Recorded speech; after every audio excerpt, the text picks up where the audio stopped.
Bryant of California Davis. Obviously, the Jets know something that, the people up there don't. Fullback, hello. Roger Vick, Jeff Lageman. Jets just don't understand the draft all back. Blair Thomas, running back, Penn State. Johnny Mitchell. The New York Jets select tight end from Penn State, Kyle Brady. Vernon Golson.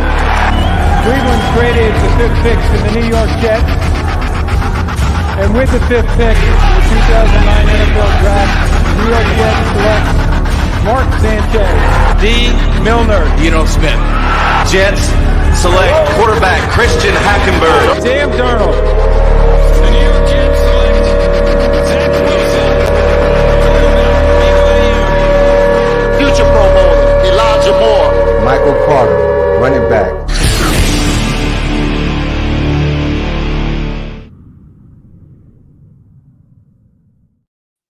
Future Pro Bowler, Elijah Moore.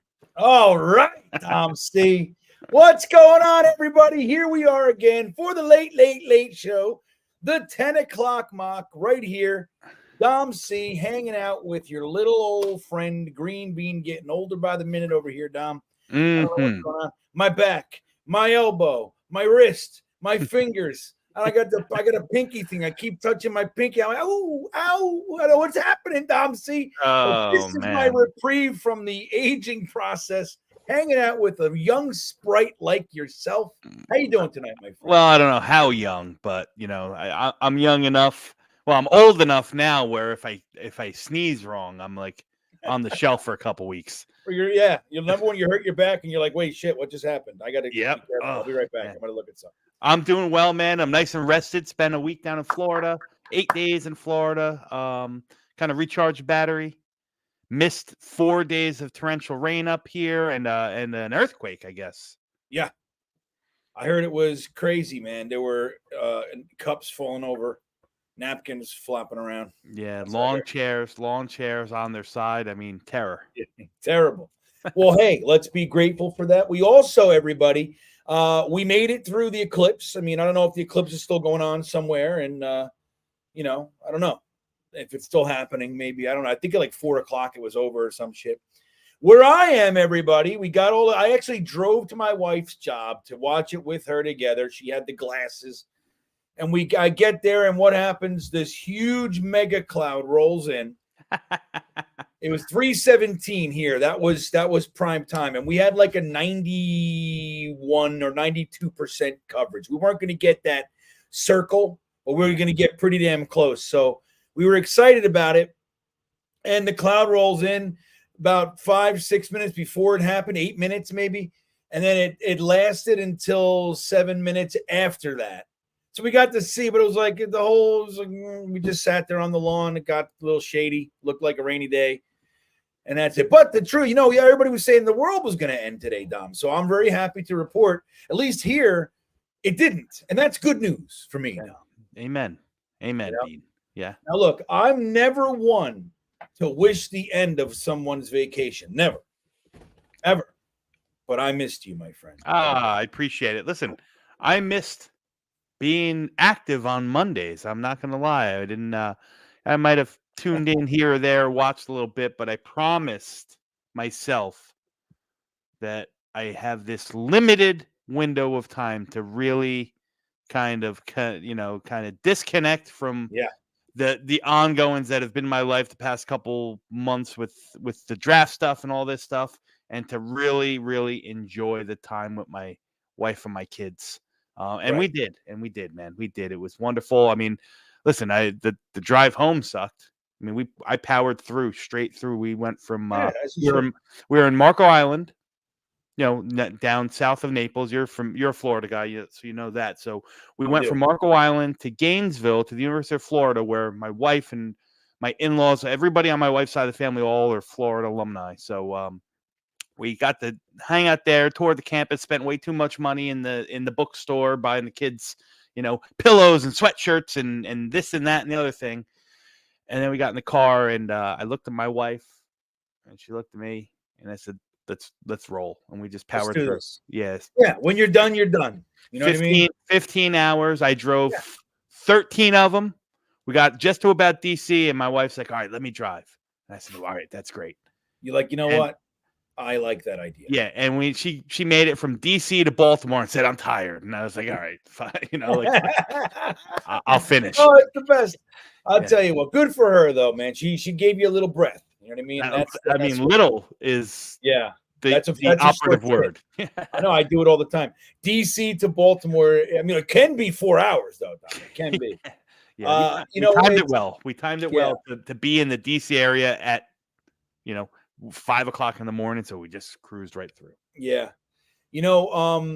my wife and I, we're drivers. Like we went on the road. I put 77,000 miles on my truck in 2 years with my wife and kids and everything. But we can do like in a car. My wife and I like driving from Miami, Fort Lauderdale to like New Jersey. It's 21, 22 hours. And we've done that. We're like, let's go. Like we just get it right through. You know what I mean? Like we started, you can plan it, soften it. Like on the way down, you like to soften it. Let's stop at Savannah. Let's stop and eat some barbecue. But on the way back, you're like, you know what? The trip is over and I want it to be over. I'm not elongating the drive. So you're done. When you're done, you're done. Yeah. Ryan filled in for you last week. I know you checked in. We had a good time. It was nice to be able to give you that rest. I'm actually heading down to Florida. I'm heading to a funeral this week up in Long Island. Then I'm doing the draft the following week with everybody up in Long Island. Then I'm heading down May 10th down to Florida for 5 days by myself without my wife and kids. And it's specifically to dig into the spiritual work. And I might even do a whole day of silence, Tom. What do you think of that? You and Aaron Rodgers, man. That's dark. That's different. Hey, man. God bless you. I love the fact that you're tuning in and you're trying to fine tune that spiritual being in us. It's something that we should all do more of, for sure. Yeah. So, but I need to unplug, and I'm unplugging, dude. I don't give a shit. I'm turning my phone off. You know what I mean, for a couple of days. But hey, but Dom C's back. So, guys in the chat, hello everybody. We're delighted to have everybody here. We have a couple more weeks. What is it? 17 days or so. 17 days. We have 2 mock draft Mondays left. Right. So we got to do something special. You know what I wanted to do? Maybe the last week we do a mock every day. What do you think? Ooh, I love that. Maybe we do that. We'll figure it out. But I have some ideas in the cooker. I know we're talking about doing a full first round on the draft show on Talking Jets at 8 o'clock before this one. So we might do that. That looks like a go. But yeah, man. So look, this is the third to last mock of the year, of the season, everybody. It happened so fast. And then we're going to be heading up there. It's so funny when I see this because it's you. You did that. Right? No, that wasn't me, man. That was not me. I didn't write that. Who's in here? Did I write that? You must have. It wasn't me. Oh, no. 10 trades. That's fucking weird. Maybe I did. Let's go nuts with this mock. Maybe I did. Maybe I came in or wait a minute. That was at 9:49. That was 11 minutes ago. I don't even remember that. I have no idea. Anyway, maybe that was me. But so tonight we're going to have some fun. We'll give you guys 2 options like we did last week. Now, admittedly, we're going to use one of the options, the one we didn't select last week, as an option this week. I think it's a good option, but we have another very interesting one. And Dom, why don't you explain a little bit of what that looks like? I'm going to end the poll, everybody. Seems like the majority of the chat still think offensive line is our primary need heading into the draft, Dom. So that's interesting. Yeah. But what's the inspiration for this second trade option that we're going to have? So I saw something on Twitter from somebody I know out in the Indianapolis area, actually Tennessee. He's from Tennessee. He's part of the draft, the circle that I'm kind of involved in the scouting and with the scout school with him, so on and so forth. And, he just seemed to post something from a source who he claims is tuned in and reliable you take it with a grain of salt because it's all it is just a source or rumor. But he seems to be of the belief that Indianapolis is very interested in one Brock Bowers and is looking to possibly trade up for him. So I said, Bean, why don't we see what that would look like? Why don't we move down a little bit, move down from 10 to 15 and gain some capital and see what happens. So, and it works out well. The first option of the trade would be us moving from 10 down to 15, and we would get Indianapolis's 3rd and 4th round picks, which would be, I don't have it up right now. Give me 1 second. I'll pull it back So up. we give them 10 solely. We don't give anything else? Correct.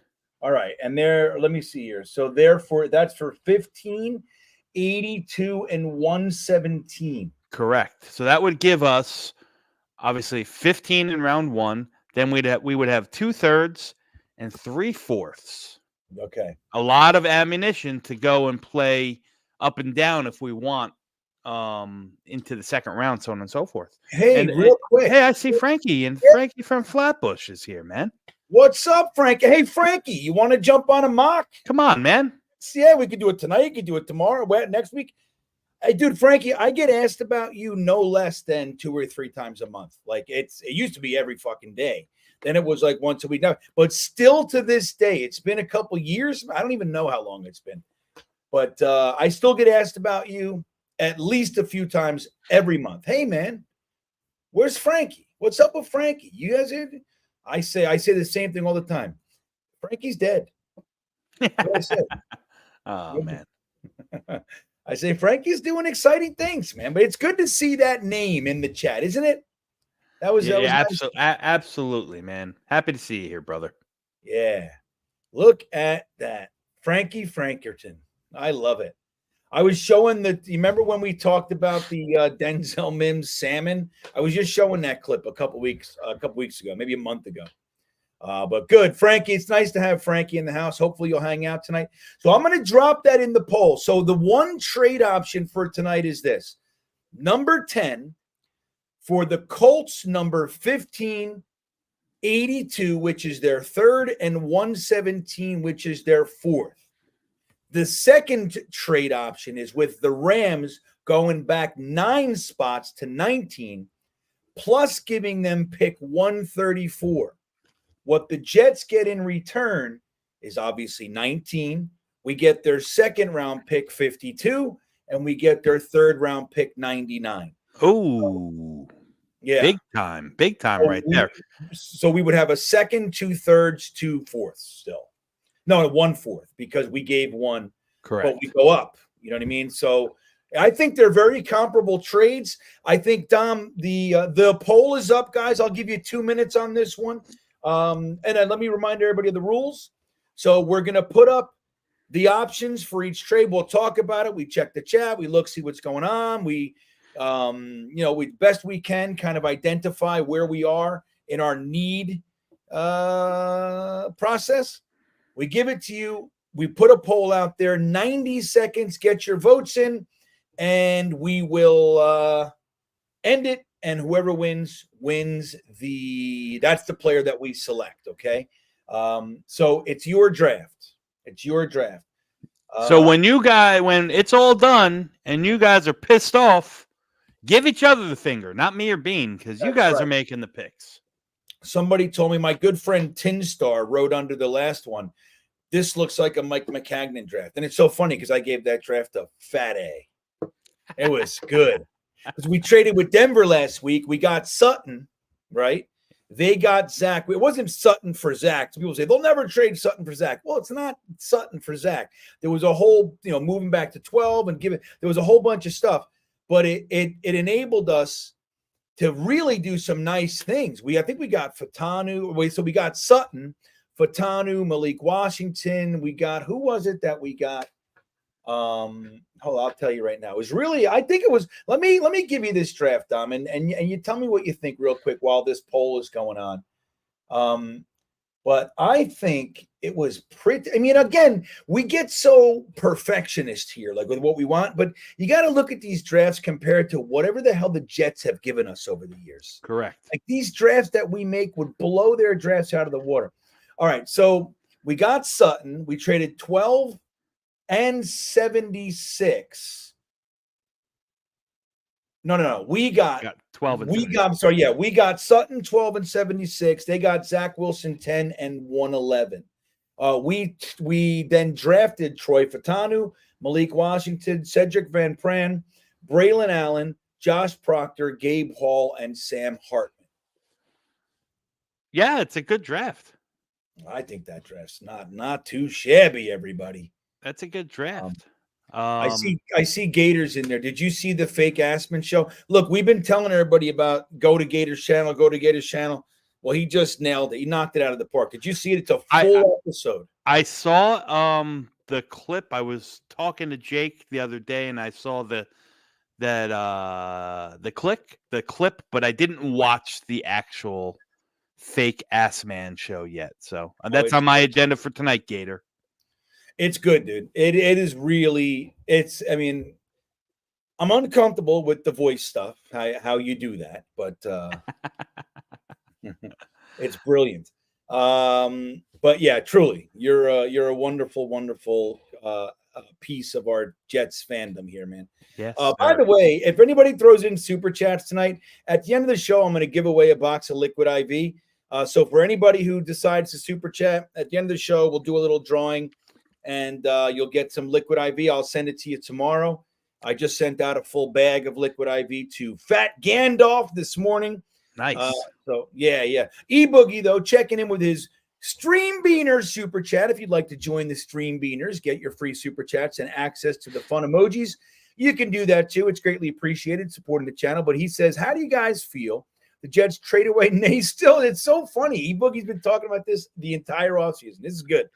Next year's picks and a player with this year's pick 10 to trade back to get. Well, see, that doesn't make sense to me. Wait, let me read that again. If you trade away next year picks and a player with a this year pick 10, I don't. All right. So I think what he's saying is we use next year's picks, like trade up, get the player you want, and then maybe not. I don't know. Maybe to get a first, use next year's picks to get an additional first and take a player, but then use 10 to slide back and recoup some of that capital. I don't know. I get it because this is an all-in year. Like, dude, just do it. Just star power the shit out of this thing. Get two, blue chippers coming in here. I get it. I don't love it anymore, E-Boogie. I was, I've talked about it plenty of times as far as, being the year that we could consider using next year's assets. If they decided to, like, throw in next year's second or third for something, whatever. Okay, but I don't want to see us blow the wad. You know what I mean? You got to have balance and assets because we don't have any money either. Yeah. You know what I mean? It's going to be I don't know how I feel about trading away good capital for next year. I know, I get it. It's all in. I think the all in thing stretches kind of 2 years. I'm not sure I'm there yet. There's two guys, I've said this for a while now. There's two guys I would trade up for, and that's Harrison and Neighbors. They're the only two guys I would trade up for. And listen, man, I just don't know if I got the sack to make something like that work. Give up 70, give up 10-72 and a first round next year to go get Harrison. Yeah. Listen, yes, it sounds great. No, I don't know if I have the balls to do it. So, all right, I ended the poll, but where the hell did it go, Don? I see it. The Colts won by a fair margin. I was wrong. I assumed the Rams. Take the Rams trade. I said, I don't know, man. I don't know. So all right. Well, look. So there it is. Let's zero that in. Ricky from New York, part of the whole gag. It's fun, man.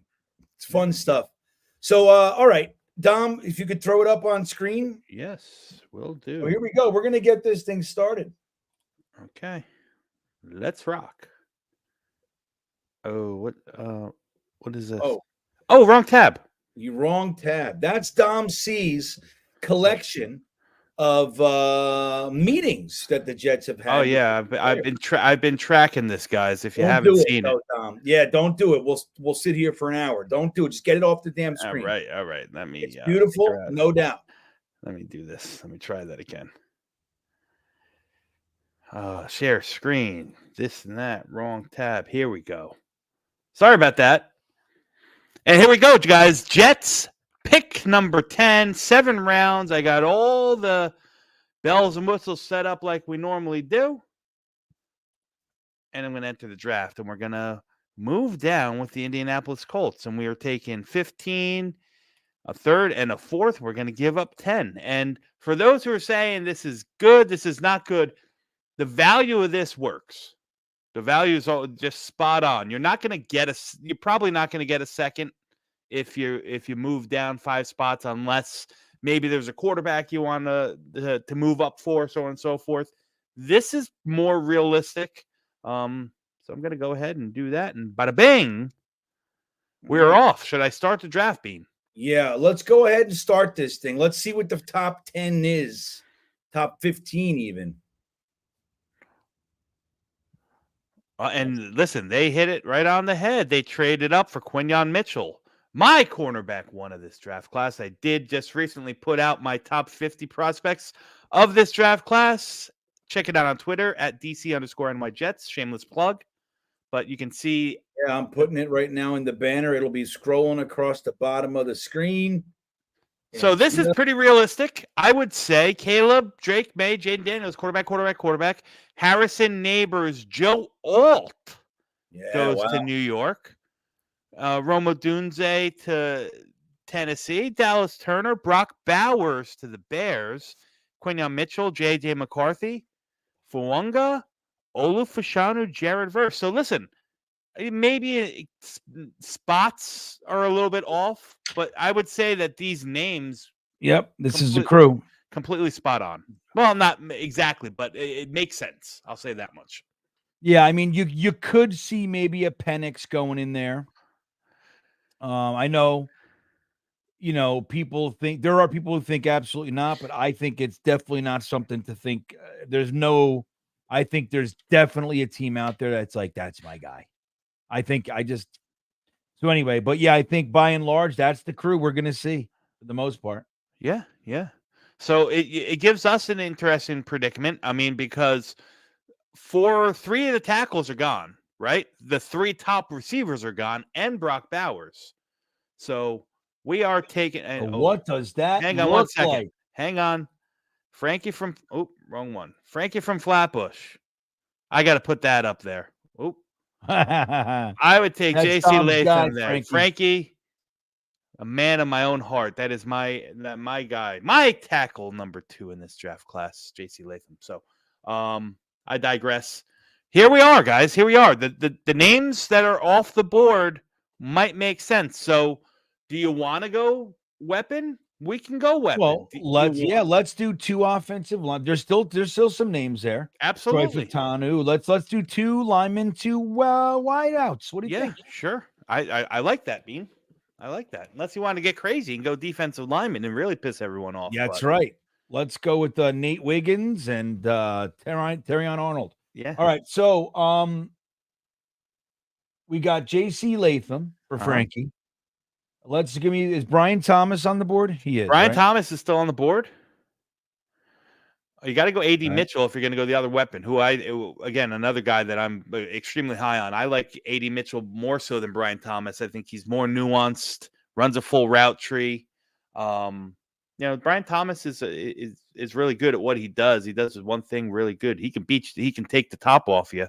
I think overall A.D. Mitchell's a little bit better. That's just my preference. I'm not saying I'm right.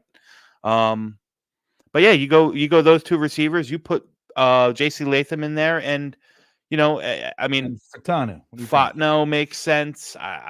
You can go if you want to really get frisky and go Armarius Mims. You could do that. If you want to go somebody else, that's fine. But Fatno and Latham. I think Fatanu and Latham make a nice mix there. Right tackle, versatile, right left. Brian Thomas, like you say, A.D. Mitchell. I think that's a good group. Yeah. All right, here we go, guys. We're gonna drop it in there. I'm giving you 90 seconds. Everybody, get your votes in. We got 225 on YouTube. We got another, I don't know, 80 on Twitter. Hello, Twitter, or X. But yeah, let's get this going. Get your votes. I don't think you can vote on Twitter, unfortunately. I don't know. I don't know if you can or not. Let me know. I don't see the Twitter comments on here. It's weird. Yeah. I used to, and I don't know why that is. So, Bean, I know you're not voting. I'm not voting. Do you have a preference leaning one way or another? We won't talk about names to skew. I absolutely do. I know exactly who I'd take. Whoops. I know exactly who I'd take right here. Who do you think I'd take? I think you would take Fontenot. That's what you think. But you're probably more of a Brian Thomas Jr. guy. That's my guess. No, I don't like. I don't love Brian Thomas. Yeah, me. Listen, I like him. I like him, but I don't love him. You're absolutely right. But here's the truth of it. I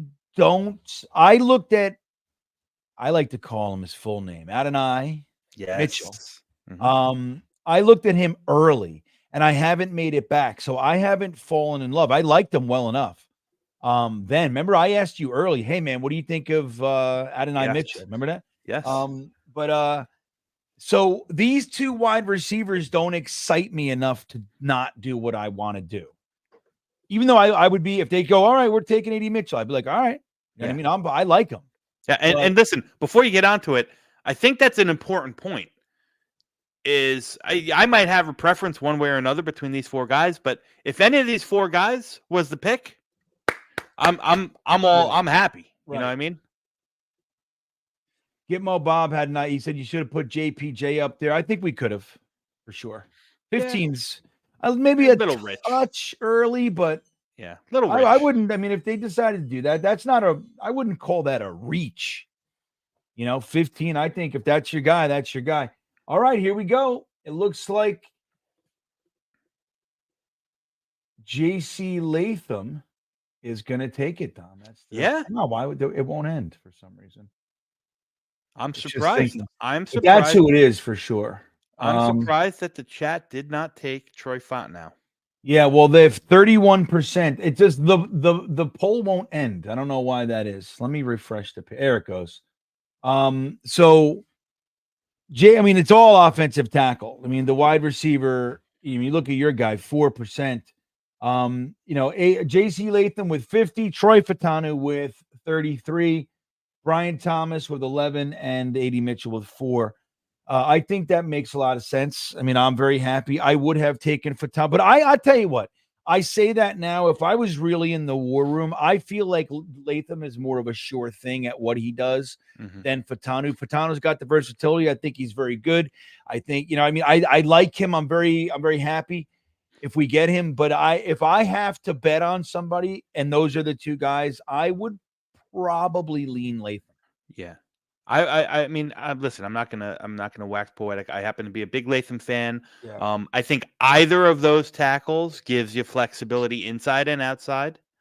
But I think Latham fits what the Jets are trying to do now, more of a gap power scheme. They bring in John Simpson, they bring in Morgan Moses, they bring in Tyron Smith. They're going to push forward. They want to be a little bit more physical. There's nobody more physical in this draft class than J.C. Latham. And I'm happy to say, with the 15th pick overall, the New York Jets select Dom C's favorite, J.C. Latham. And we are on. You let me know if we want to pause Bean at any time. Yeah, I want to start. Let's stop and let's stop it. Let's stop this thing. I don't know how to pause on here. How did you pause that? I hit pause. Where? I didn't have that button last week. Oh. All right, stop it. Oh, I'm looking at I looked at YouTube. It's delayed. I was like, hey, I thought we said stop it. So here's how the rest of the first round went, and we'll just show it real quick. Leatu Latu, Terrion Arnold, Troy Fontenot then went to the Bengals. Byron Murphy, the Aaron Donald replacement in LA. Cooper DeJean. By the way, did you see Cooper DeJean's pro day today, Bean? No, I didn't. 4.43 unofficial, hand timed. Jesus. The rest of the explosive testing, the broad jump, the high jump tested through the roof. Secured himself, I think, is possibly going before, maybe a top 15 pick. You think? Yeah. I do. I think he could be in play for Indianapolis if they're there at 15. It just makes sense. It really does. But I digress. Yeah. Then we got Jerzon Newton and Brian Thomas comes off the board to the Eagles. Nate Wiggins, Graham Barton to the Cowboys. Armarius Mims, Kool-Aid McKinstry. A.D. Mitchell then goes to the Cardinals. So who did they take up here? They took Harrison and A.D. Mitchell. That's a little unrealistic. Weird. Yeah, I know the sim. Yeah, that's Tyler why. Did Guyton, you set the sim to needs? Like, do you know? I set it directly in the middle for positional, for team needs and positional value, and then I set the realistic meter all the way to realistic. So, yeah, okay, not a perfect, yeah. And look, Baltimore took Jackson Powers Johnson, but they could play him at guard next to Tyler Lindenbaum, and then Peyton Willis and Ladd McConkey. So if we look at the board here, how do I look at the board? Oh, I can't. I guess I gotta resume the draft to look at the board. Yeah. All right. Well, okay. Well, Gimbo Bob talking about late risers. I'm also concerned with late risers. Thing is, people were talking about Fontenot, or Fatah. I fucking hate saying it that way. I like the hard T, and I'm gonna keep saying it that way. I don't care. It's like Fuaga. I don't give a shit. There's supposed to be an N in there. I'm gonna say it. What's comfortable. Fatanu. People were talking about him. He just wasn't in our sphere just yet. You know what I mean? Like, I don't know. He didn't come out of nowhere. He's not Zach Wilson, who was considered a fringe first to the number 2 overall pick. Yeah. Well, I'll tell you what happened with Fontenot. What really happened was the combine. Leading into the combine, everyone said, "Oh, he's going to have to move into guard," and then he measured out with 34 and 3/4 inch arms. Yeah. And that was the thing. But a lot of people did like him for that switch for a tackle. I mean, you got Graham Barton, you got some others, but he was widely considered like the top guy. If you're going to do that, he's the guy. Yeah. I saw that all over the place. I was watching. There were guys that even if they were talking about his arms being 32 inches, right? And there were people saying he's the anomaly. He's so good that he can be the guy that can still transition to tackle. Mm-hmm. There were people saying that I was watching about him early on. So I hear you, Bob. I'm right with you, but he's a little bit different in that respect. All right, so here we go, guys. We have pick 72, 82. So that's 2/3, and we have 3/4. So let's see if we can't get back up into the second. Dude, let me just throw a quick poll. I'm going to do it very quick. Yeah, while you're doing that, I'm gonna pull up the draft value chart just to see what our value is in those picks, to see kind of where we would end up. Now that's what pick 82. You said Indianapolis is 180 points, and then our third round pick would be another 70. So that's 250. So that can get us not into the second round. Yeah, it can. Go ahead. You look at pick 72. Oh, I forgot we had 72. I'm sorry. I was looking at 80. I was looking at 182. Okay. 72 is 230. So if you tie that in 72 and another 70, that's 290. That can get us into the end of the third round. Yeah, that second round. Yeah, so that gets us into, you can justify Buffalo, Detroit, and back. Correct. Then if you want to throw some more sugar on top of it, you might be able to move up a little bit. But I don't think you're moving up much past that Dallas pick at 56. Yeah. If we're being honest. Yeah. We'd have to throw in one of our, what do we got? Hold on. Let me see. Oh, I could just look on the damn. We got 3/4. We got 2/3, 3/4, a 6, and 2/7. All right. So we might have,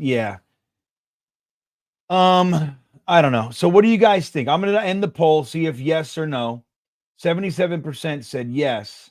So we have to figure out the trade. We can't get into nuances here. Let's see how realistically the highest we can go. We'll force the trade just to get it done. I'll let it go until we're around that Dallas pick, and then we can Yeah. start. And then we'll start cooking with gas. All right.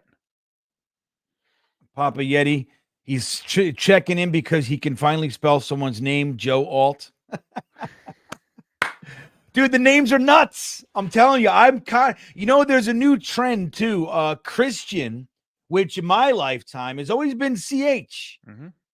Now it's KH, KR, fucking KC. I don't know what I don't know what to do, Papa. And then you got the Polynesian names are difficult for me, because then there are like in Fuaga is a perfect example. There's an N in there. Fuunga.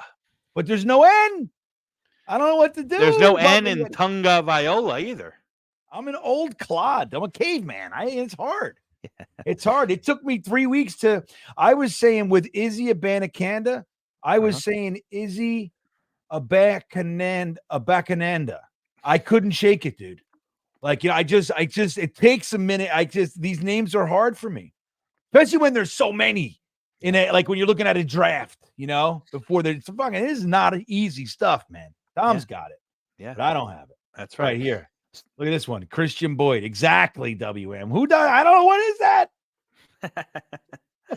So here we are in round 2, guys. I stopped it right before the Dallas pick.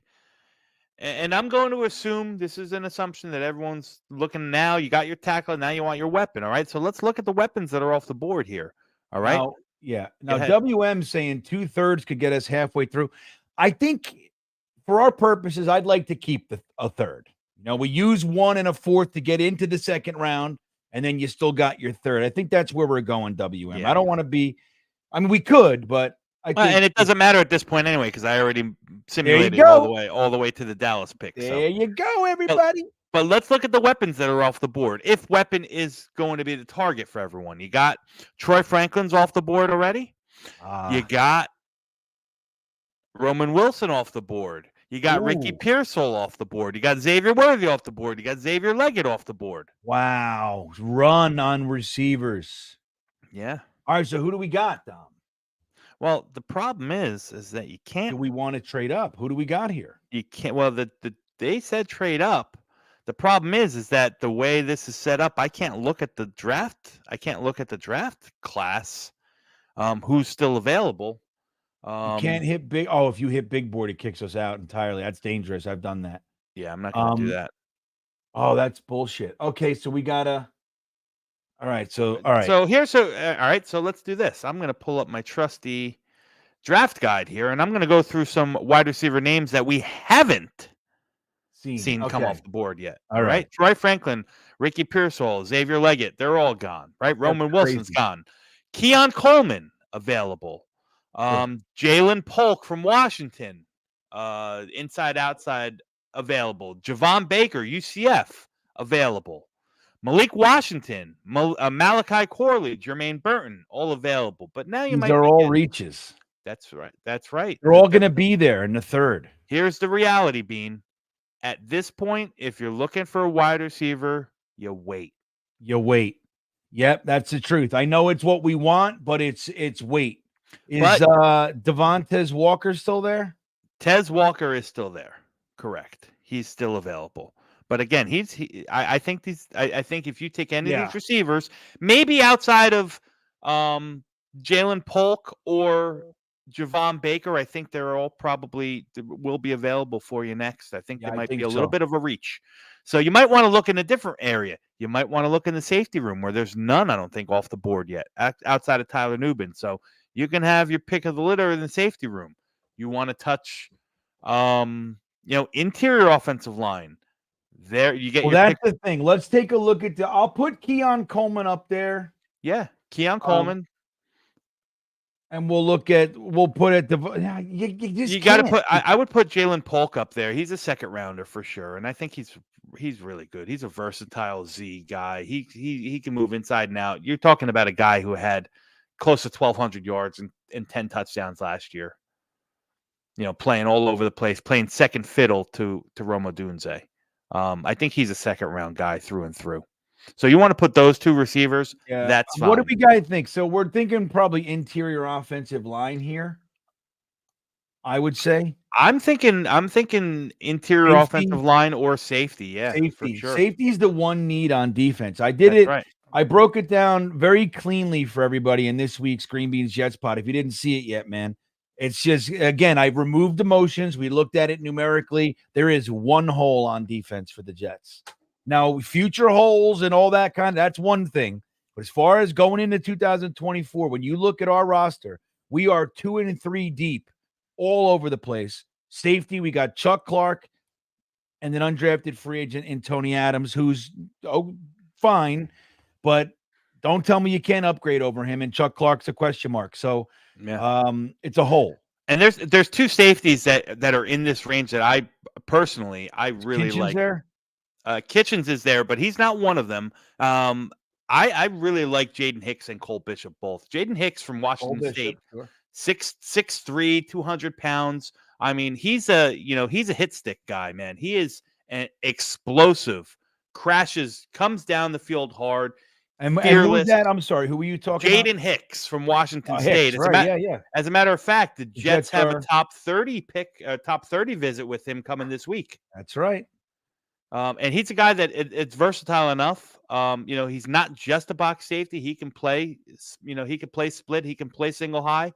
He can rotate in and out with Tony Adams, and you can have Tony Adams and Chuck Clark on the field with Jaden Hicks as well. Cole Bishop's the same thing. Cole Bishop is flying real far under the radar. Again, he's my second rated safety in this class. I think he does everything and he does it at a very good level. I don't know if he's elite at anything. He's got definitely better ball skills than Jaden Hicks, but Jaden Hicks is more physical than Cole Bishop. So you pick your poison. That's the way I would go. If you want to put Cam Kitchens there, I'm not going to argue with you, though. I love Cam Kitchens. Yeah. But here's the thing. Gitmo Bob saying no way in hell JD is trading into the second to take a safety. Now, that's a fair point, but I don't think it's beyond the realm of possibility, especially if he looks at it as the only hole and we don't have the money to go in free agency and get somebody. I could totally see it. Now, I'm with you, though. I agree. And we haven't seen it. The highest Joe Douglas has used on a safety is a third-round pick, but he did use it. And he has, he didn't pay top money, but Jordan Whitehead was considered widely the second safety. And we had, Marcus Williams was the top one in that free agent class. Yeah. Now, if you wanted to look at the interior bean, you still got a bunch of these guys. You still got Christian. There are people saying, real quick, that Malachi Corley has been right, and I have seen that as well. He's rising, right? So, you want to put him there instead of Jalen Polk? Whatever you want to do, that's fine. Let's do that for everybody. All right, we'll put Malachi Corley there, but then we're going to get this going because that's what the chat is saying. Now, I'm going to tell you guys something, though. It's like you guys all saying we take Malik Washington too early in the third. I can't wait to see on draft night if I'm right. I don't think he makes it out of the third round. I don't think he's sitting there in the fourth for us if you want him. And I don't think Malachi Corley's going this high. I think Malachi Corley's a top mid-third. That's what I think. Well, he could go at the end of the second. There's teams that need wide receivers that don't take him in the first round. Like I'm thinking Pittsburgh. To me, Pittsburgh smells like a perfect destination in round 2 for Malachi Corley if they go offensive line the first round. You think of teams like Miami if they go offensive line or defense in the first round. They need a slot guy. They don't have they're not running with what's his face? Oh my God, Braxton Berrios is their slot guy now. I don't think he's a full-time slot. You're going to need that guy, and he could fit that bill. So there are teams that make sense in the second round for Malachi Corley, but I'm with you. I think that more than likely he'll be there in round 3. All right, the poll is up. I know, I hear you trading up for, I don't know. I could see the safety thing this year. Is it likely? Probably not, but I could see it. Mm-hmm. Let me see something here. Okay, yeah. So I think that's it's an interesting group.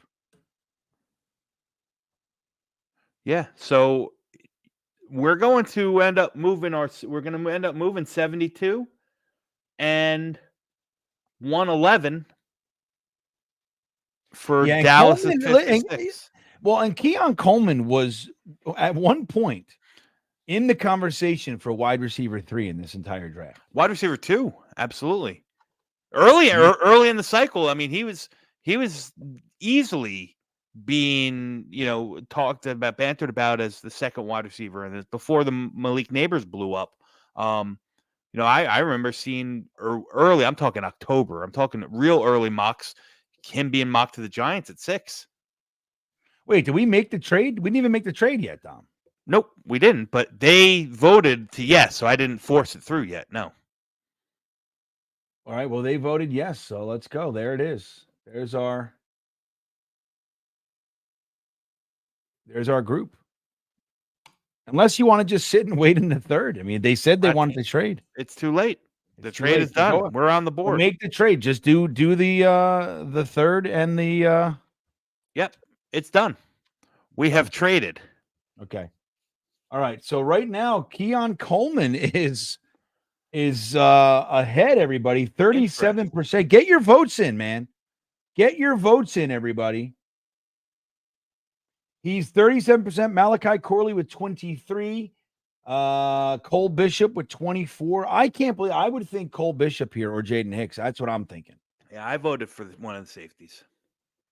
Just because I like I like the group of guys that you can get in the third round. Yeah. If you end up with a Malik Washington or even like a Brendan Rice, Jamari Thrash, like I'm good with that. Yeah, me too. All right. Well, Keon Coleman it is, everybody. The Jets trade up for a first round graded wide receiver sitting there in the mid to late second. So there it is. Interesting fit on this team because he does a lot. He's an X. He's a true X. He's as athletic as they come. Doesn't separate very well, but he's going to go get the ball.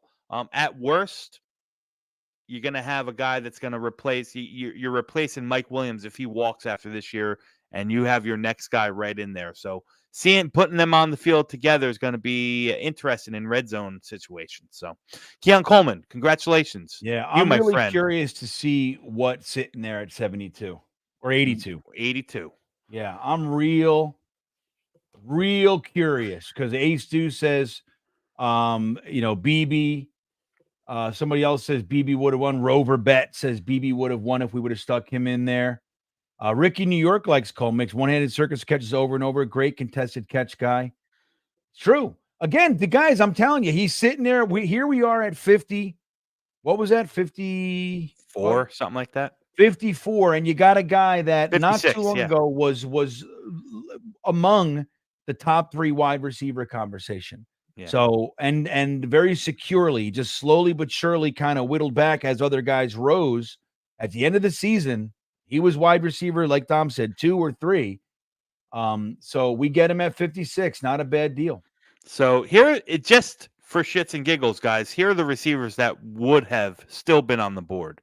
Jamari Thrash, Malachi Corley, Brendan Rice, Jacob Cowing, Malik Washington. See, they're all still here. Yeah. Listen, there's an argument to be made that these guys are a tier down from a guy like Keon Coleman. I'm not gonna say that.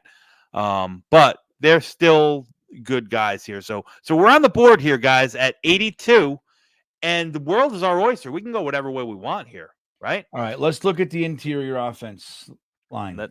Before the chat has a conniption. You got your guard. If you want your power guard and Christian Mahogany, he's there. Cedric Van Pran, another guy I think probably underrated by most. Mason McCormick is one of the biggest. Yeah, I like Van Pran. Yeah, Van Pran. Listen, he's a little bit slow of foot. He's not the most athletic, but the guy's a grizzled veteran, right? At 22 years old, tons of starts. And he can play, he's not just a center. You want to plug him in at guard, you can do it. Like I said, he understands how to play football. This is a guy that's going to give you versatility on either of those three inside spots. Oh, he could be the starting center. You move Tippmann over to guard at some point if you want to. So there's that. Cooper Beebe's still here. Zach Zinter's still here. There's still we'll put Cooper Beebe. He's going to be the guy they want. Yeah. So you put Beebe in there. I think you can talk about the running back room. I still think you can still talk about the safety room, which we need. Cole Bishop is still there. Let's throw Cole Bishop up there. But what about running back? Take a look at the running back. I'm just curious to see where they are with that. They're all they're mostly all still there. Yeah, Blake Corum's still there, dude. You know what I mean? So that Trey Benson is still there for Ricky. Ricky from New York is all over Trey Benson tonight. Trey Benson's my number one running back in the class. I think I think he's really good. He's one of the few that I think have true 3-down potential, even though we have Breece Hall, but he to me is his game it clones Breece Hall's very much so. Powerful. He doesn't have the vision that Breece Hall does. That's for goddamn sure. I think his hands are even better than Breece Hall. So, he's got enough juice that, he's got that gear that he can bust it. When he sees a hole, he can bust it. But, yeah, an underwhelming class, to say the least, as a whole, this running back class. I happen to like Trey Benson, but I like a lot of these guys. Braylon Allen is, Braylon Allen, he's my guy, I think, for what we need. Not that I think he's the best back in the class. Yeah. But for what we're looking to add to the team, I think. And if, look, worst case, if Breece does go down, you can bell cow him. You can use him and Izzy to some success, I would think. Yeah. Not to the same effect, but I like Braylon Allen's skill set. Bringing him in to what we have right now. But look, if you want to throw Trey Benson up there, I would honestly, I would take those three and put them up there and let them battle it out. So take the safety off? No, the safety in there. So take Mahogany off. Yeah. All right. Cole Bishop. Trey Benson. And Beebe. All right, you sick bastards. Here it comes. Look at this excitement. Oh, my God. Let me start the timer. I'm so excited I forget. All right, so this is going to be a battle for the ages. Get your votes in, everybody. I don't think it's going to be a battle. I think it's going to be a blowout. It shouldn't be, but I think it's going to be a blowout. Right now, Cooper Beebe is 60%. Get a vote in there, Dom. I already did. I did. So I find it interesting. All right. We talk about how many times being over the past month have you heard all in year. We can't draft an offensive lineman at 10 because it's an all in year. He's going to sit on the bench. Well, guess what? We've now drafted 2 offensive linemen that are going to sit on the bench. If BB wins the poll, that is, guys. Yeah, of course. Let me see here. I'm not opposed to it. This is not an anti-BB thing here, but I'm just trying to point out the obvious to you guys. Yeah, I got to look at this here. I got to vote. I'm going to cheat and vote this time. Hold on. I know what I want to do. It ain't helping, but I did it. All right, so we got 20 seconds left. Get your votes in, everybody. Oh, it's evening out, everyone. It's evening out with the safety. Look at that. Look at this. Oh, my God, it's coming. Trey Benson swinging from the bottom. Swinging from the bottom. Yeah, he's trying. He's at the bottom of the pile, but he's swinging. Well, you never heard that term? No, haven't. I made it up. Can't say that I have. All right, here it goes. The poll is over. Cooper BB gun it is, everyone. Cooper BB. Yeah, I love it.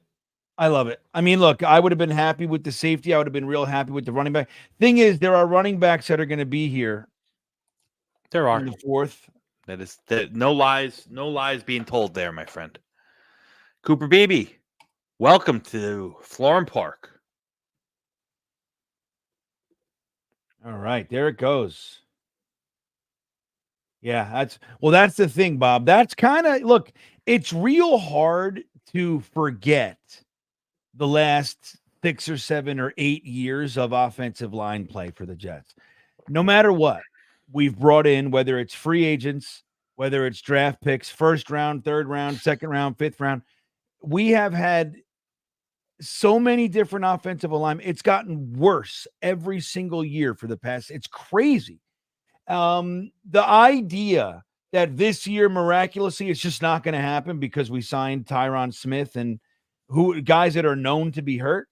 Like doesn't make sense to me not to shore that up. It is the most important thing. We do nothing without that offensive line. Aaron Rodgers needs to stand upright the entire season. Brees Hall needs holes to run through. Without it, everything's off. We saw it last year. We saw it. So anyway, that's why and this whole thing about Bakhtiari handshake deal, we could say that maybe that's the case. And if it is, I think out of Bakhtiari and Tyron, you're going to get a full season. I would think collectively, but I'm not comfortable going into the draft just assuming that, even with a handshake. You need, bird in the hand, dude. It's worth 2 in the bush. You got an agreement, somebody else offers him twice the money, he's gone. You know what I mean? It's that simple. Goodbye. You are right. All right. So here, did I end the poll? You did. And BB's the pick, and we're up at 117. All right. Devin checking in. He says, Cade Stover in the 4th. Move Rucker to fullback. Use him in the utility role, then running back as well. See, that sounds like a lot of movement that's unnecessary. Yeah, and Cade Stover to me is listen, there's people that absolutely love him. I like him. It's not that I don't like him, but I think you already have him on the team in Jeremy Ruckert. I really do. Stover might be a little bit more nuanced with as a pass catcher, but I think it's just because Ruckert didn't get as many opportunities in college to show what he can do as a pass catcher, and he is just a dominant inline tight end, and he's going to help the running game so much more. He's a tight end through and through, man. Yeah, I mean, and it's like in number 1, Ruckert can, if you need him to play some fullback, he can, but that doesn't mean that that's where I want him. Yeah, and in addition to that, using a draft asset to kind of find a place for a guy we already have there. Mm-hmm. That doesn't make sense to me. Like we still have we still have needs that aren't that. That's my issue with the Brock Bowers thing. And it's a little different than what you're talking about, but that's my issue with it, man. It's like, again, if you're saying, hey, we're going to bring Brock Bowers in, don't worry about it. We got a whole plan. He's going to be a tight end, but we're going to use him in such a way that it's going to kind of fill that void, that the lack of that third impactful wide receiver gives us. Fine, if that's what we're doing. But the idea of bringing a tight end into this tight end room, it seems just like, why are you creating a scenario that's unnecessary when we still have that same hole right there? Yeah. Yep. Real quick, Bearded checking in. What's up, buddy? 2-month super chat for a stream beaners. All right, man. Thank you for the support, Bearded. Bishop is the guy here, and Saney isn't gone already. Yeah, he's still on the board, and talking about him in the second there. Listen, I would jump for joy if he was still on the board here in the 4th. I was ready to take him in the 2nd. Yeah. So what pick listen, is this? This is pick 117 here, guys, and there's still some good names on the board. Cole Bishop, we talked about.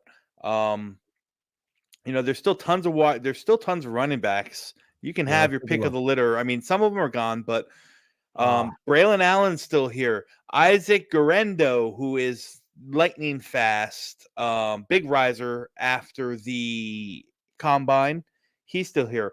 Audric Estime is an interesting one, Bean. Throw him up there. Yeah, he ran 4.65, 4.66, a little slow with that straight line speed, but yeah, it's all right. He's gonna, he reminds me of, oh my God, Jonathan Stewart. Remember Jonathan Stewart from the Panthers when he was there with D'Angelo Williams? That's who Aldrich Estime reminds me of. Like, hey, he's got no nonsense. He's gonna run through people. Not the shiftiest, he's got quick feet, but they're not that shifty. He's not. He misses that second gear, but he's gonna grind out lots of 20 carry, 80-yard games. So is Jaden Hicks still there? No, Jaden Hicks went in the second round. Let's look at the safety room. You got Cole Bishop. You got Malik Mustafa. Tyke Smith is really a nickel, I think. Bo Braid, not a fan, but I know a lot of people like him more than I liked his film. James Williams. Yeah, James Williams. I like James Williams. Yeah, he's probably going to transition to linebacker, but that Saleh has his affinity for those big safeties that he turns into linebacker, and James Williams is that, and then some. So that's what the safety room looks like. We saw the running back room looks like. Bean, you know what I'm going to tell you. Yeah, cornerback. We could throw a cornerback up there for you. You got to throw Cam Hart, man. Cam Hart is criminally underrated. My cornerback 5 in this class. He's so good. So I think Cam Hart deserves to be on there. And then dealer's choice for that. You want Malik Washington? Well, I got the 2 running backs. I got Cole Bishop. So who's Cam Hart? Cam Hart. Okay. Here it comes, everybody. It's on the way, and the timer is coming right now. Come on, what happened to it? There. Whoops. And there it goes. Okay. Let's get in there and vote. Okay, everybody. I think it's going to be. That's why I wanted to get. So we got 2 defensive backs and we got 2 running backs. Mm-hmm. Okay. It looks like people like Estime more than Braylon Allen, which is interesting to me. I like Estime. Well, if the Jets decided that was the guy, I'd be delighted. Who, Estime? Yeah. Absolutely. This might be a little early for him. I think that lack of straight line breakaway speed is going to kind of push him into the middle of day 3, if you will. Yeah, it's so interesting though, because we look at those things like speed. Like speed is obviously vitally important, right? But when you're looking at a guy that can pounce through the line for 3 yards when you need it, is it really that important that he also has it? The straight line speed. Is it? I don't know. Well, here's the thing. And I talked about this morning on Boy Green's show with him. This running back here that you're going to pick, when they pick a running back, because Joe Douglas always picks a running back. To me, I want to get a guy that complements Izzy Abanikanda. In the instance, God forbid, that we lose Breece Hall for any certain amount of time, you want to roll out a committee and put the complement to Izzy Abanikanda. That's guys like Braylon Allen. That's guys like Aldrich Estime. That's guys like Ray Davis. These big bruising guys who can, get up there and get you a few yards if you need a few yards. Yeah. And I think we don't have the 2nd, 4th, right? We used it. This is the 2nd, 4th. The first one went to Dallas. We used 111. Correct. 111 into Dallas, and they took Matt Goncalves. Oh, we had 3 4ths. So we still have another one. We made the trade. Okay, so I was like, where's 134? All right, we got another pick at 134. So okay, this one is Cole Bishop, Dom. Cole Bishop and Sluggo. I hear you. He is football fast. I said he's got quick feet. Yeah, that's the thing. He's not fast. He's not. That's just the reality. He's not fast. He's not shifty. He's got quick feet. And I'm not saying I like Estime. I said he would be one of the guys I would target. I think it's going to be later. I think it's going to be a third round, like mid day 3 kind of pick here. So, all right. So here we are, pick 134. Let's look at the running backs. Who's still there? Braylon Allen is still there. Braylon Allen's still there. At this range, this range. I'm looking at their ranks. Will Shipley. Squarendo? Will Yeah. Shipley is the complete opposite of what Braylon Allen is. Will Shipley's, think of your old school 1990s third down receiving back. That's Will Shipley, man. Right. What do you feel about Cyrus's boy here? Yeah, listen. Again, he as good. I don't know how he's never been asked to really pony up and be the bell cow guy. He's always been a good compliment. Last year he had Jawar Jordan in the backfield with him. But listen, he's athletic. He tested very athletic. He's got that third gear. I don't know how much of a bruiser. I don't know how much contact balance Gurendo ends has, but. So he might not schematically be the best fit, but I'm not, I wouldn't be upset about it. All right. So we got all right, let's look at the quarterbacks. Yeah. You also got your big nasty if you want like McKinley Jackson, if you want to fill that big nasty stuff here, Bean. Quarterbacks, they're all gone, man. Where's Jordan Travis? He's gone. Jordan Travis went. Where did he go? 121. Oh, we could have got him. We could have got him last if we wanted to. We missed out on Leonard Taylor too. It's a good pick. So yeah, I'm not taking any of these quarterbacks, to be honest with you. No, I hear that. Not here, not now. All right, put McKinley Jackson, Braylon Allen. Let's look at the defensive interior. We got our safety. Well, I got McKinley Jackson up there. Yeah.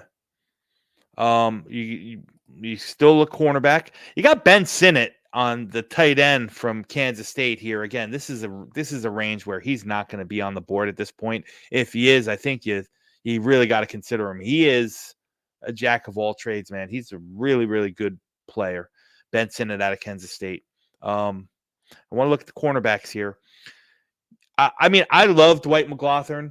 He's a top 10 player in the class for me, in the cornerback class.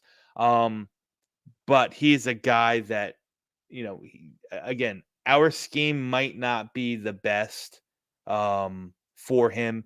He's got a little, he gets a little grabby. If he's asked to if he's put into too many press man situations, he's a penalty waiting to happen. I'm just being honest. I love his game, but he is a little grabby in that sense. These corners, none of them do it. Made Chow Wade Smith's a nickel. Kalen Carson. Let's take a look at the wide receivers then. Sure. See who's still there. I see Malik Washington's gone. Yeah, Cornelius Johnson's underrated. I like him a lot. Luke McCaffrey is another guy that I think is someone you have to consider. I mean, the way he tracks, the body control he has, the way he tracks the ball. He's athletic. He tested out a lot more athletic than I thought he would. He gives you inside-outside versatility. So he's a guy that he's the pick I would put in here. Okay, I did. All right, so we got Braylon Allen, McKinley Jackson, Luke McCaffrey. Nice mix. Yeah, and Ben Sinnott. Put the tight end Ben Sinnott in there. Okay. All right. And we're off, everybody. Get your votes in. The poll is up. Let me do this over here. It started. Okay. It's official. Ooh, it's a battle. Braylon Allen, Luke McCaffrey. Look at this battle. I got a vote here. I got a vote. Go ahead and get that vote in, man. What are you doing? Got to get the votes in. It's a three-way battle. Nobody likes Ben Sinnott. Nobody wants a tight end, dude, because we got the room. That's right. Yeah, that's the thing. It's like, look, this has been the weirdest year. People are making me talk negatively about my favorite position on the field. I'm like, we don't need it. Oh man, I'm so tired of that conversation. It's crazy. It's no matter, I will say this stream has been remarkably light on Brock Bowers talk. Yeah, because he was gone. You had no choice. going to be funny if he goes before us.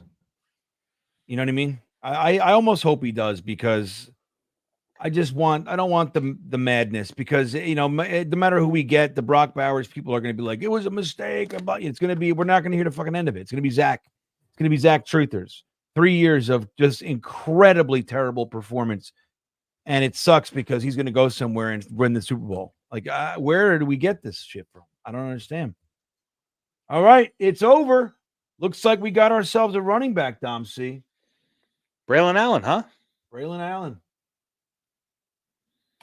Welcome aboard, my friend. Luke McCaffrey was with the 34% second, came in second. McKinley Jackson, 20%.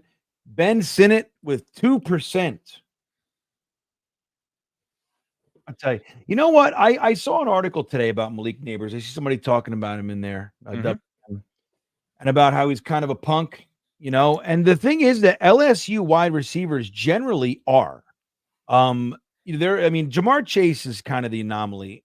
But they really do. They have a little bit of a something to them, the LSU wide receivers. And I would not say I would stop me from taking them, but it's definitely, you got to consider that kind of shit.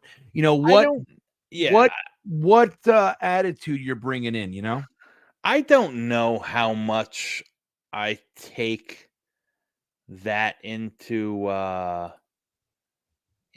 I take it with a grain of salt, man. That's I don't know. Salt. Yeah, I don't know, Bean. James Cochran likes this pick. Braylon Allen coming to town, man. He's gonna thump it up. Thump it up. Yeah, Jamal too, another LSU. It's weird. It's like, I always, in my brain, like when I think of LSU, I always think of Alabama, right? I just do. It's just a connection that I have. Mm-hmm. And it's not to say Alabama doesn't produce punks, but I just find them to be more across the board professional ready. You know what I mean? LSU seems like a lot more diva to me. Anyway, Malik Neighbors, everybody. Yeah. So where are we, Dom? We're in round 6, Bean. All right. Ooh, Jordan Jefferson sitting there. Jordan Jefferson's sitting there. Justin Rogers is sitting here. He's an interesting one. That's my guy. That's a big guy. That's my guy. That's a big guy. Let me tell you something. 354 pounds, 6 foot. That's this year's Keandre Coburn, friend.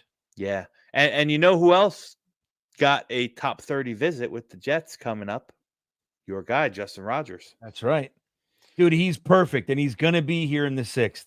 And he's the exact guy you want to come in. I really wish the Jets would re-sign Perion Winfrey, but yeah, me too, man. Me too. I mean, what an opportunity. When he came, I was like, holy shit. Like, just stumbling on that guy floating around. Yeah, my guess is that that's not happening because of the injury. Yeah. I think it's nothing more than that. I think it's a little bit worse than maybe, I don't know, man. It's interesting. Yeah. Yeah, Justin Jefferson Adderall. He's another one. I love Justin. I think he's the best wide receiver in football. But anyway. So all right, we'll throw up Justin Rogers.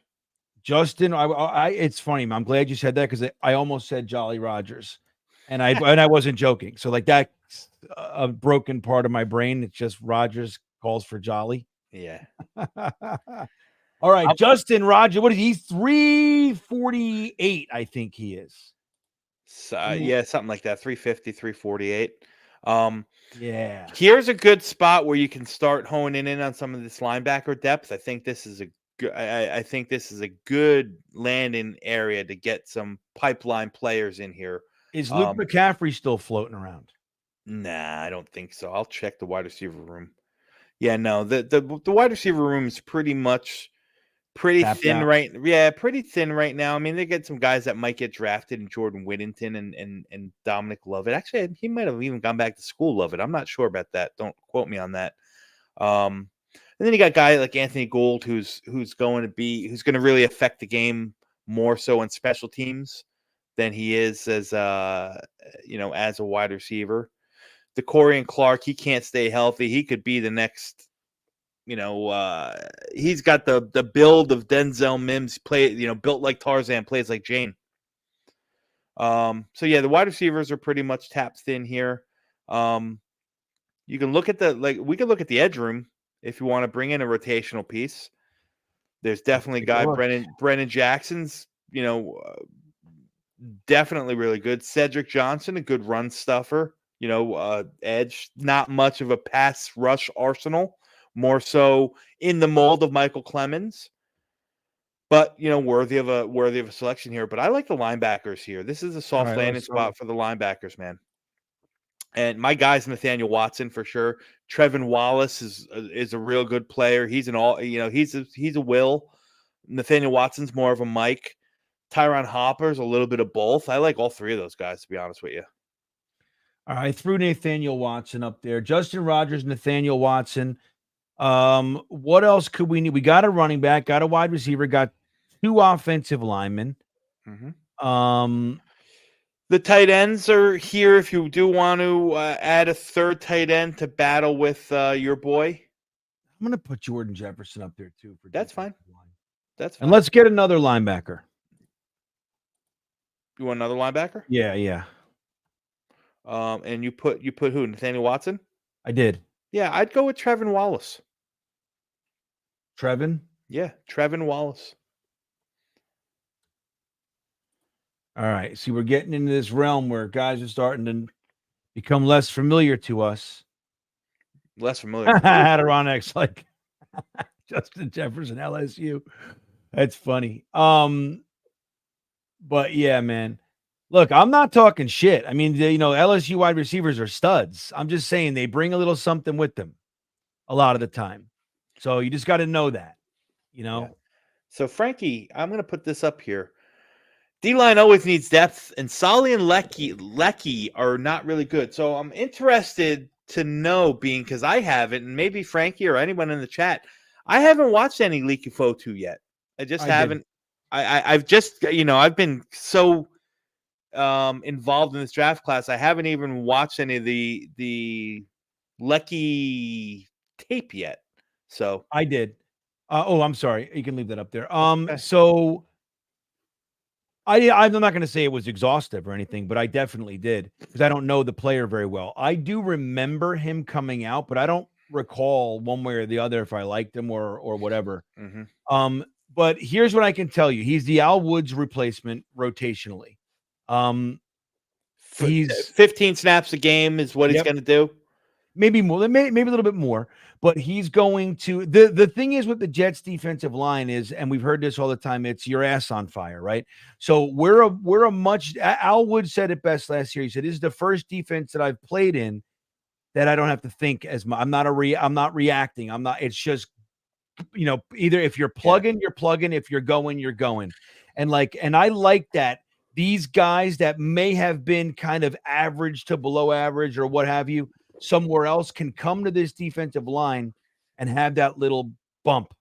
And I think that he's athletic, he's strong, he's big, and I think he's a good signing. Again, I think he's the Al Woods replacement. We're talking about, I would say, 20%, 25% at best. I just thought it was interesting because he has consistently played zero tech and nose tackle in an odd man front. Which is not a lot of what we do. Obviously, we don't run a lot of odd man, a lot of zero tech. So the position is a little, it's similar, but it's a little bit different. He's not going to be asked to two gap as he was for so many years. That's right. And if you're two gapping and you're now going to a single gap formation, dude, what you can do without the added responsibility and having that, there's a different balance. You know this, Dom. It's a whole different skill set when you're responsible for two. Now, some guy, when you have a true two gapper, the guys that excel at that are invaluable, because it's not everybody can do it. But so go into what he's doing now. Again, that bump, I think he's a good guy for that. And I also think Kinlaw, he's really a penetrator. And with what we're going to be asking him to do from the inside, him and Quinnen next to each other, man, I'm really excited about it. I have to admit, I'm excited about adding Javon Kinlaw, and I think he will get more playing time than, and I'm going to keep calling him Leaky. I like it better. Leaky Photo? Yeah. It's just fucking better for me.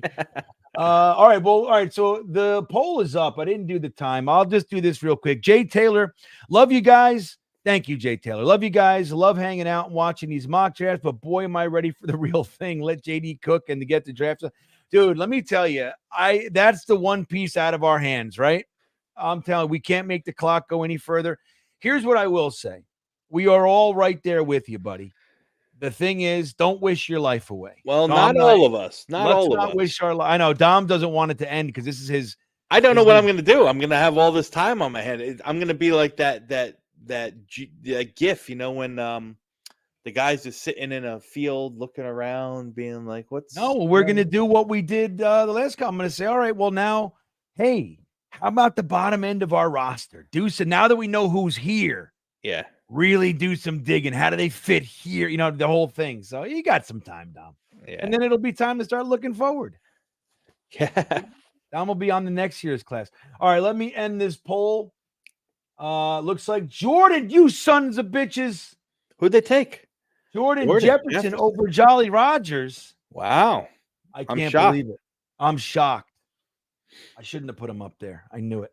That's okay. All right, Jordan Jefferson it is. Listen, Jefferson's not a bad player. I like him. I like him. He's not a bad player in the least. I mean, he's a little bit he's smaller than Licky Fotu, that's for goddamn sure. But you know, 315, 317 pounds, he's still a big guy. Still fits that need, that rotational piece. Yeah. No, I like him. Yeah. I just the opportunity to grab a 350. Keandre Colburn, man. Yeah. He's bounced around already. He's bounced around. I know. I think he's on like team 3. Yeah, he's bouncing. But he's landing. That's right. That's the thing. A lot of guys, they bounce, they're out a year. But so here we go, Bean. We have the last 2 picks of the draft. Yeah, we go. All right. So we're gonna put 4 guys and take the top 2, right? That's how we're gonna roll. Doing. So we pick 4 guys and take the last 2. Where's Carson Steele? Let's go. By the way, I meant to text you earlier. That same guy who told me, you know, the little tidbit about the Colts trade wanting to sniff around for Brock Bowers. Yeah. Also told me, you know, who's in for their local pro day tomorrow in Indianapolis. One Carson Steele. You know what he's going to be doing? Tight end. Fullback. Yeah, I could see it. Yeah. Big. So here we go. We got Nathaniel Watson still on the board. We got Katano Ladapo still on the board. I don't know how he's still on the board. He shouldn't be. Let's not even put him up there because that's not fair. He's a day 2 guy. Eddie Olafosio, one of my favorite linebackers in this entire class. All right, hold on. So we got Nathaniel Watson. Eddie, EDE, Olafosio, ULOFOSHIO.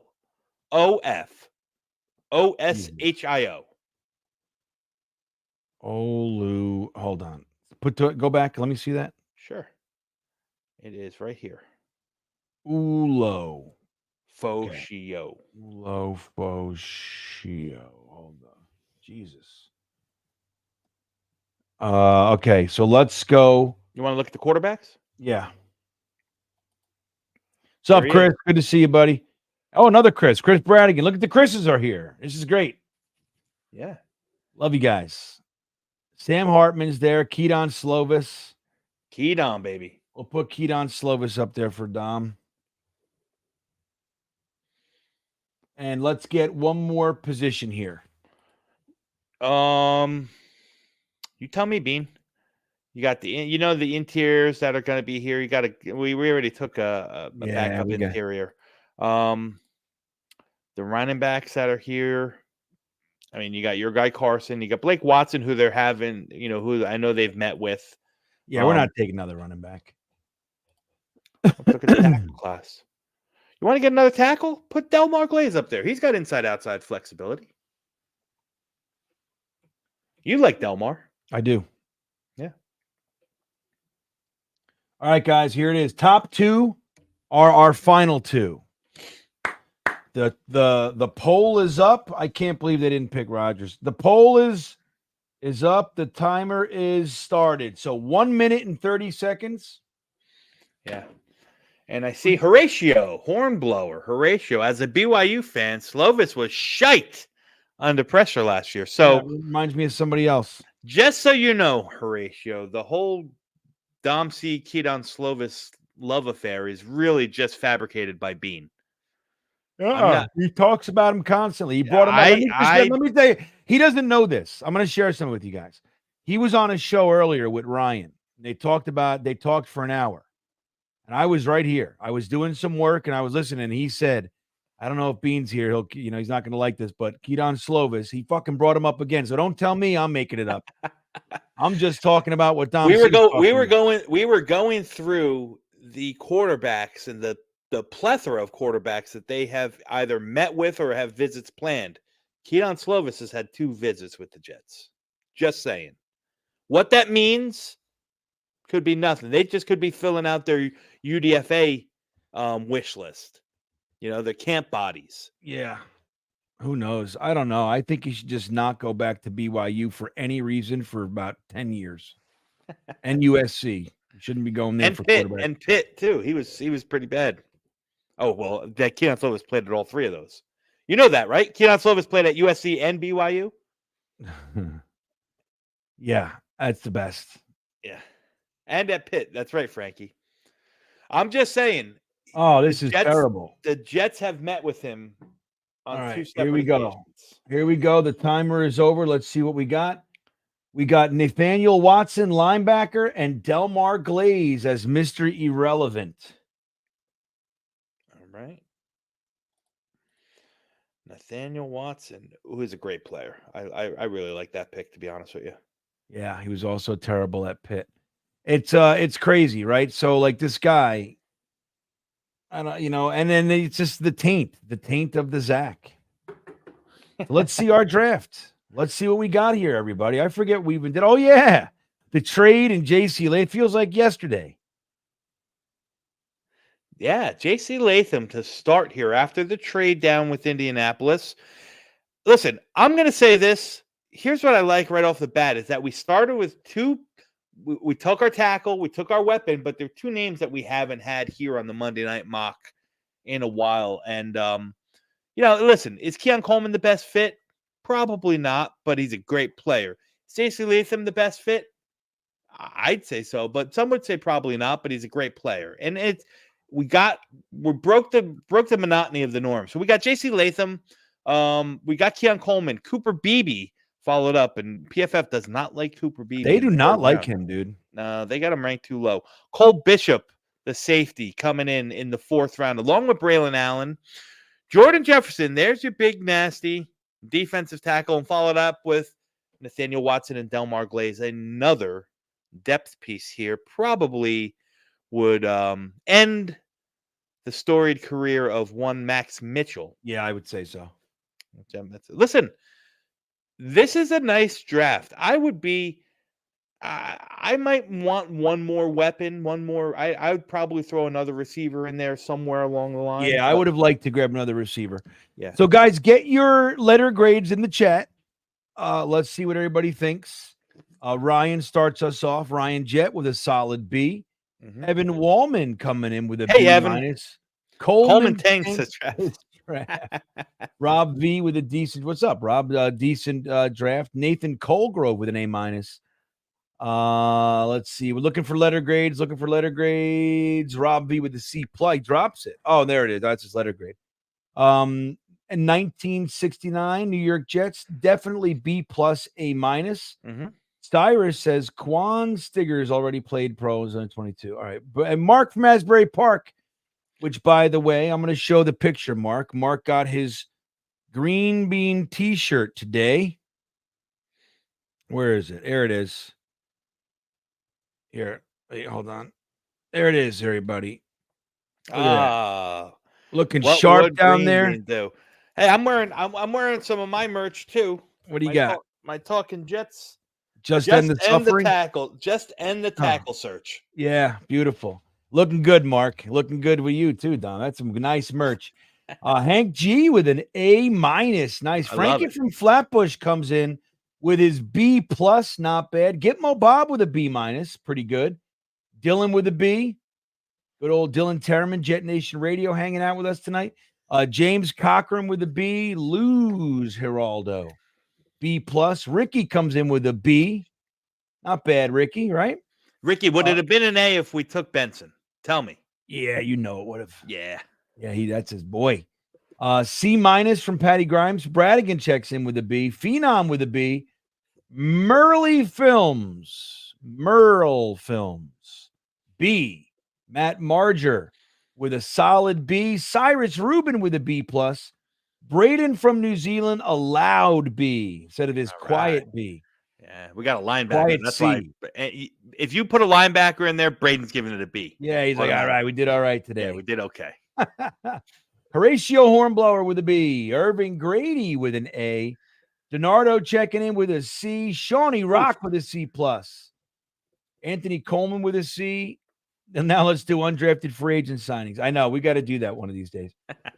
It's too late to do that though, Frankie. It's late. B-, any wide receiver picked before round 3 is a wasted pick. Interesting comment there, because there's an argument to be made about that, man. I don't disagree, man. Unless you're getting, in my opinion, MHJ, Malik Neighbors, or Romo Dunze, I can argue that you wait till the 3rd. If they're gone, there's no reason. If you want to talk about Bowers, that's fine after that. But if you're going to talk about wide receiver, I think you're getting similar impact this year in the 3rd round. I think it's deep. We got a deep class. Mm-hmm. Curly Norman would have been a B, but no Trey McBride in round 2. So F. That's right. Well done, Curly. Karanzan with an A-, low key, great draft. Right? Solid, man. Yeah. Thad Steve with a C+. You know what it is? Because you know what it is? We're not seeing the names. The trade. That's what Dom and I are trying to do a little bit. We're trying to shake it up in a way. It's very easy just to pick the same people. And let's see. Let's explore. Let's learn. Let's let Dom C show us, talk, and dump his knowledge into the chat. Squirmy Weasel with a B-. Andrew Yale B-. Matt L B+. Ricky says yes, it would have been an A with Trey. Matt L with a B+. Staruk with a B. Rob said he'd be a little bit upset. I wouldn't be upset with this one. But I hear you. I get it. I do. I get it. So there's fine line, man. Even positionally, sometimes you got the position, but I wanted this guy. So therefore it drops a letter grade. I understand that too. But I don't think it's that cut and dry. That's why teams make, they categorize, they make tiers. Mm-hmm. That's why, because you can't zero in on one guy because he's going to get taken. There's too many teams and there's too many guys not to like a bunch. But I hear you. A with Benson, with Jordan Travis and Benson, A++. C for Mess. C, Mess. Mitt Flair with a B. Jack S with a B+ for the picks alone. A for the trade back into the 2nd. Nice. Let's see. Okay, so Dom, what's your letter grade? Man, I got to tell you, this is, to me, I think this is a really good draft. I wouldn't be upset in the least. The only reason I think it's not going to be in the A range or have an A letter, I'm going to go with a B+. And the only reason is it's not necessarily that I dislike Keon Coleman. He's not my favorite wide receiver. I just don't know his skill set, what he brings to the table, if it's really what we could use now. But if he's the guy, I would have liked to still add one more slot-based, shiftier, fleet of foot, that short area quickness kind of receiver. That's the only thing that's probably keeping it from, being an A to A- range for me. So I'm going to say a solid B+. I loved J.C. Latham. You guys know that. I love Cole Bishop. I like the pick of Braylon Allen. I think you got 2 good depth pieces in the 7th round that could be starters in 2 to 3 years. So yeah, this is a B+ for me, Bean. You know, I'm right there with you, man. And for similar reasons, like I happen to like Keon Coleman here. I don't like him in the first. I wouldn't trade up for him, to be honest. So, like the trade up for what we got is where I have difficulty, right? If he just landed there and we took him and we were there, that's fine. The trade up, losing your, the third that we gained but it's the extra fourth. It's like the trade back and the trade up and to come away with Keon Coleman, it rubs me a little bit. So, but I like it. And I would be happy if this is who we came away with. But all that maneuvering, I would think, okay, we're getting a Breece Hall. You know what I mean? Like that's when we trading up into the second, something like that. Obviously different position. I'm talking about caliber of and what I want. But Latham, Coleman, Beebe, come on, guys. Cole Bishop, come on. Braylon Allen, really? We're going to complain? We're getting into the 6th round and we come away with Jordan Jefferson, Nathaniel Watson, and Delmar Glaze. And like, how the fuck can you possibly complain about that back end of the draft from the 4th on? It doesn't make sense. And again, JC Latham, Cooper Beebe, Delmar Glaze for the offensive line. Max Mitchell can go. I would even say Wes Schweitzer, beat it. I know he's a vet. I know he's under contract. Eat it, beat it. Eat the contract, beat it out of here. That guy sucks. And so I'm really happy. I'd say solid B+. I might teeter into the A- range, but again, the trade up gets me. Yeah. So that's where I am. Yeah. So we got 2 more. 2 more, man. I know Chris. He says Ladd McConkey. I like Ladd McConkey too. He's gonna go. He keeps going to the Chiefs. Every mock you see, it's like that's makes sense. I don't see him getting out of the first. I listen, you know where I've kind of settled in on my Ladd McConkey. I don't see him getting past Detroit. He's exactly what they need. They got Jameson Williams, their long guy. They got Amon-Ra St. Brown, who handles the that short area from the slot. You put a guy like Ladd McConkey that's a pristine route runner, can win at all 3 levels on that offense. Whew, forget it.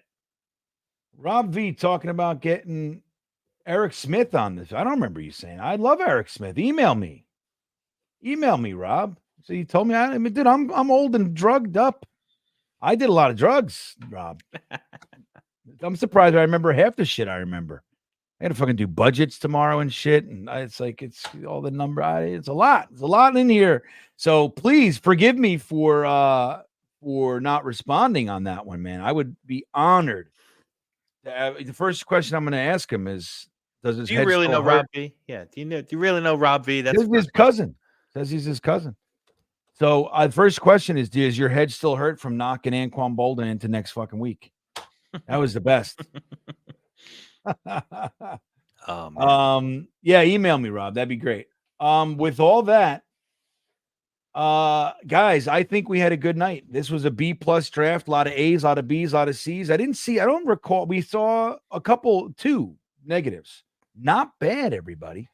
So listen, we got 2 more of these before the real thing. Yeah. The real thing where we are live streaming for the 5th straight year. The Talking Jets live stream is happening for 5 years in a row. It's an absolute blast. Tons of giveaways for you guys on the live stream. But we're also having our on location. The first time we're doing it on location, we're hanging out in Long Island, right in Jets country, the epicenter of all Jets fandom, Long Island, right there. Queens on that area. That's where we're going. And we're going to hang out at the main event, April 25th. Tickets are available. We're running out. We only have a handful left. So I'm excited about that, man. It's pretty much a packed house. We got great giveaways for that. We're giving away free Jets tickets. We're giving it with lower level tickets at that.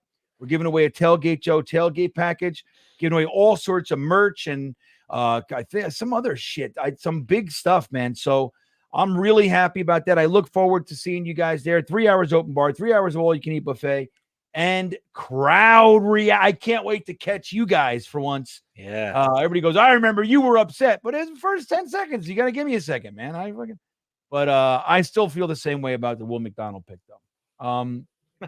I'll never like that for where we were and all that stuff. So there you go. Perfect.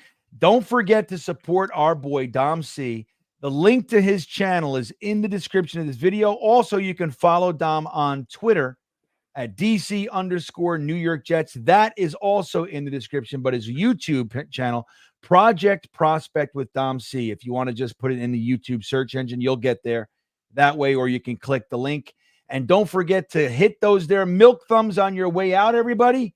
Oh, you know what? I did have 4 super chats real quick. Let's just do that. Hey, Bean, I forgot to ask you about the draft weekend. Are you just spending the whole weekend up north? Yeah, I did. Be silly to drive home.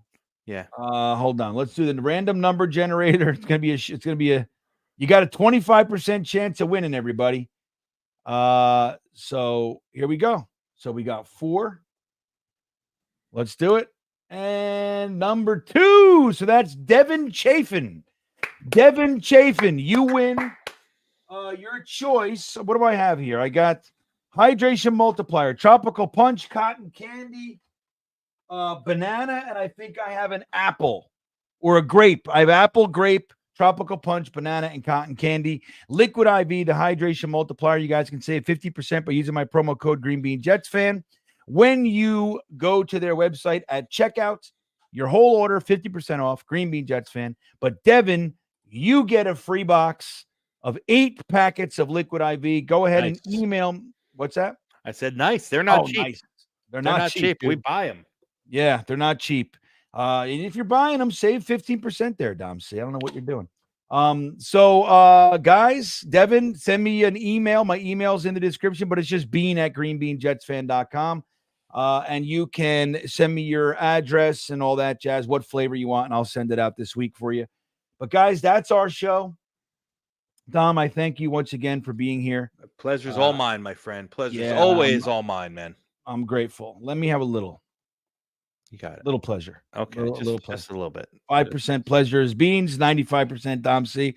But guys, we will see you here next week. Don't forget, tomorrow night, Tigo and I, Armchair GM on Talking Jets Network. That's Wednesday night. Wednesday night, guys. What Don't day listen is to it? him. Today is Monday. Oh, tomorrow, Talking Jets panel on Talking Jets channel. And then Wednesday is the Tigo show with Armchair GM with Tigo. And then Thursday is Matt O'Leary and Jeremy at 3 p.m.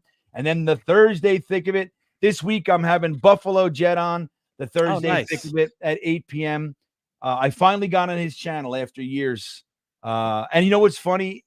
We've been fucking around for years because it's not our schedules and everything. He finally nailed it down. And then I got into a stupid video game I haven't played for years with my son. And I looked at my clock and I was an hour late. I was like, oh, I'm so sorry. I'm the worst. But anyway, guys, so Buffalo Jet on Thursday. Think of it this week with Gunny, Jeremy, Tigo, and the whole gang. But yeah, that all said, that's the end of our show, guys. I hope you had fun, and I hope you enjoy the rest of your evening. As always, and nice to see Frankie. Frankie from Flatbush in the house, everybody. Here we go. Watch this.